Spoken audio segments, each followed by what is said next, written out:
পৌষ সংক্রান্তির শুভেচ্ছা জানিয়ে আজকের দিনটি শুভ হোক। তো চলুন আপনাদের সাথে আমার শাশুড়ি মার হাতে দুধ পিঠার রেসিপি শেয়ার করা যাক। ফার্স্টে চালের গুঁড়ি সামান্য লবণ দিয়ে গরম জল দিয়ে মেখে আধ ঘন্টা রেখে দেবেন। দেন সরাটা গরম হলে ওর মধ্যে হালকা করে তেল ব্রাশ করে চালের গুঁড়ির ব্যাটার দিয়ে কিছুক্ষণ ভাপিয়ে ভাপা পিঠের আকারে তুলে নেবেন। এটা কিন্তু আঁচটা অবশ্যই খেয়াল রাখবেন যেন বেশি না হয়, তাহলে কিন্তু পুড়ে যাওয়ার ব্যাপার আছে। তারপর কড়াইতে জল গরম করুন এবং তার মধ্যে পরিমাণ মতো দুধ দেবেন এবং তার মধ্যে দেবেন এলাচ ও তেজপাতা দিয়ে কিছুক্ষণ ভালো করে ফোটাতে থাকুন। তারপর ফুটিয়ে যখন দেখবেন দুধটা একটু গাঢ় হয়ে এসেছে তখন ওর মধ্যে দিয়ে দেবেন পরিমাণ মতো গুড়।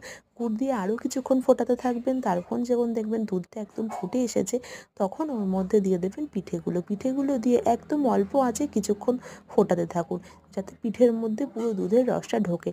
তারপর ফোটানো হয়ে গেলে মোটামুটি একটা স্মেল বেরোবে এবং দুধটা গাঢ় হয়ে আসবে।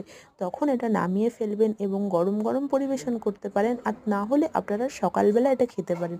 খেতে কিন্তু ভীষণই ভালো হয়, আমরা ভীষণই পছন্দ করি। তো আপনাদের সাথে শেয়ার করলাম। ভিডিওটা কেমন লাগলো কমেন্ট করতে ভুলবেন না। আরও নতুন নতুন রেসিপি পেতে আমার চ্যানেলটিকে ফলো করে রাখবেন। ততক্ষণ জানাই আপনাদেরকে অসংখ্য ধন্যবাদ। সবাই ভালো থাকুন, সুস্থ থাকুন এই কামনা করে আজকের ভিডিওটি শেষ করলাম। আসবো আবারও কোনো নতুন ভিডিও নিয়ে। দেখুন কত সুন্দর হয়েছে।